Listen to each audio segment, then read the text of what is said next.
All right.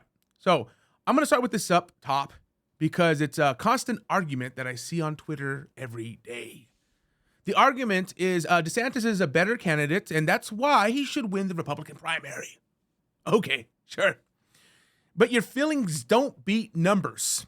All right? So let's lay this out. And before the offended come into the comments and start yelling at me, I want DeSantis to do well because we need him in 2028 and in 2032. We don't need him to end up like Ted Cruz.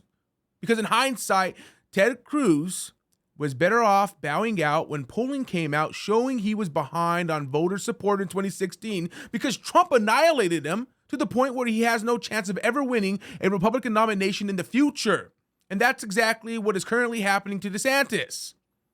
No, DeSantis has no chance of winning, and it's not because Trump is the better candidate or because DeSantis is a wet towel. It is because there are too many people running for president in the Republican primary for anyone to beat Trump. No, and all you have to do is look at the last two presidential elections and the last Republican primary. So let's bring up the 2016 presidential election. So if we look here, Trump won with the 46.1% of the popular vote. And if we go over to the 2020 election, Trump didn't win, but he gained more voters. He went up almost 1% in the popular vote to 46.8%. Now, if we look at the Republican primary, Trump won the Republican primary with the 44.9% of the popular vote.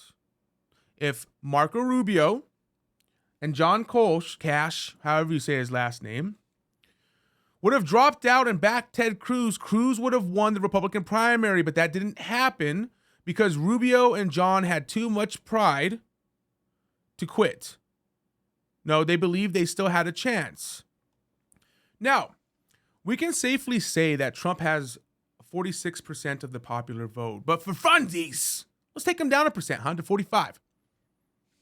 There are currently 12 Republican candidates running for president with 4 undecided.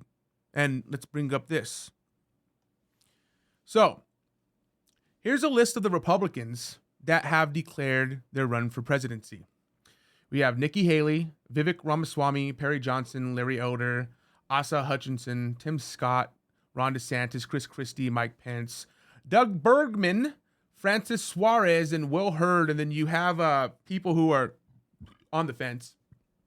That is John Bolton, Kristi Noem, Liz Cheney, and Glenn Youngkin.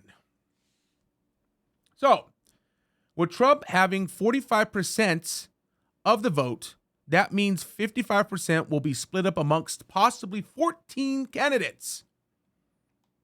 Now, I know it is at the very start of it, there's a lot of people running. I know that, all right? And then as we get closer to 2024, most of them will drop out. I know that.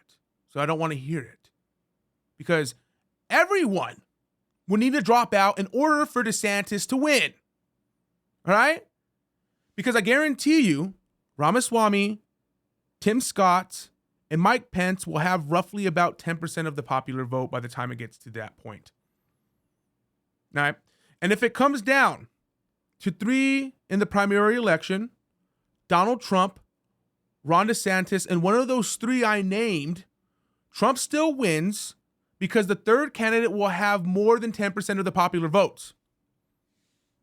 The only way DeSantis can win is in a one-on-one matchup with Trump. And I don't see that happening. All right? I don't. Yeah, like, no, I know it's like, yeah, but that's just like your opinion, man. But it's not going to happen.